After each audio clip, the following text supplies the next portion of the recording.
गुरुजी राधे राधे। राधे वैसे राधे। गुरुजी मेरे बेटे बहुत अच्छे हैं, लेकिन अभी हाँ। कुछ टाइम पहले, कुछ महीने पहले गुरुजी मेरे बेटे ने हमसे कहा कि तुम पापा को अगर आखिरी टाइम जो है बालाजी ना ले आते शायद हमारे साथ होते। तो बालाजी गए थे आपके पति? वो बीमार थे। बीमार थे? जी, उन्होंने हमसे कहा कि अगर तुम लेके नहीं जाओगी तो हम अकेले निकल जाएंगे। ठीक तो है। हमने कहा आपकी तबीयत खराब है, हम साथ में चलेंगे। तो हम लेके बालाजी आए थे। यहाँ पे आने के 15 दिन बाद उनको क्या चले गए वो? जी तो बेटे ने क्या बोला कि बालाजी नहीं ले जाते तो नहीं जाते? हाँ, कह रहे हैं इतने कमजोर थे, तुम बालाजी ले गई थी इसीलिए चले गए थे। कहाँ है आपका बेटा? आया नहीं है। तो आप लाते तो हम समझाते उसको।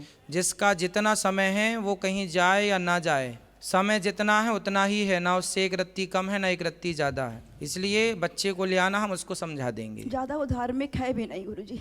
कोई बात नहीं, धार्मिक होना ना होना उससे कोई लेना देना नहीं है। और जीवन में कभी ये नहीं सोचना चाहिए कि इनके कारण, जिसका जितना कार्य, कोई किसी को मार नहीं सकता। आप किसी को गोली मार दीजिए। एक कहानी मुझे याद आ गई इस सब्जेक्ट में, सुनाता हूँ। बहुत नाम तो मुझे याद था पर अभी कुछ भी याद नहीं है, कहानी बस याद है। कहाँ की है ये घटना ये भी याद नहीं, पर सत्य है, आप गूगल करेंगे मिल जाएगी। एक व्यक्ति ने एक व्यक्ति को गोली मारी, खोपड़ी में दूर से मारी, तो उसके कान को छूती हुई गोली पीछे एक पेड़ था, तो वो गोली जाके उस पेड़ में धंस गई और वो व्यक्ति गिर गया। जिसको गोली मारी, चूंकि वो डर गया, डर के गिर गया और गोली जाके लगी पेड़ में। अच्छा, जिसने गोली मारी उसको लगा कि ये मर गया और वो वहां से चला गया, और उसने अपने आप को गोली मार ली जिसने उसको मारी थी। उसने अपने आप को गोली इसलिए मार ली कि मैंने इसको मार डाला, अब तो जेल जाऊंगा, तो वो मर गया। और गोली जहां मारी थी वो उसी का घर था, उसी का मतलब जो बच गया, उसके आंगन में लगा था वो पेड़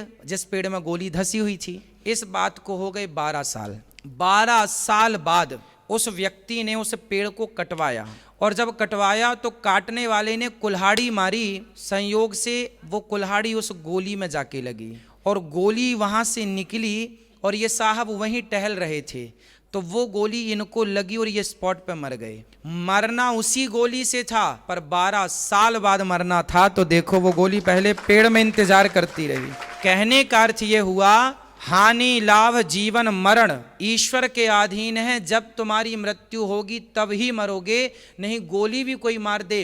क्या हेलीकॉप्टर की दुर्घटना में सारे लोग मर जाते हैं पर एक आध बच जाता है? क्यों बच गया? सारे मरे थे तो वो भी मर जाता। लेकिन नहीं, जिसकी मौत नहीं थी वो नहीं मरा, जिसकी थी सब ईश्वर के अधीन है। कितना मुझे जीना है ये कौन जानता है। इसलिए हम सब उनके कठपुतली हैं। ये ना सोचें कि वहाँ गए तो ऐसा हो गया, वहाँ ठीक है। आरोप प्रत्यारोप तो फिर लगाते ही हैं।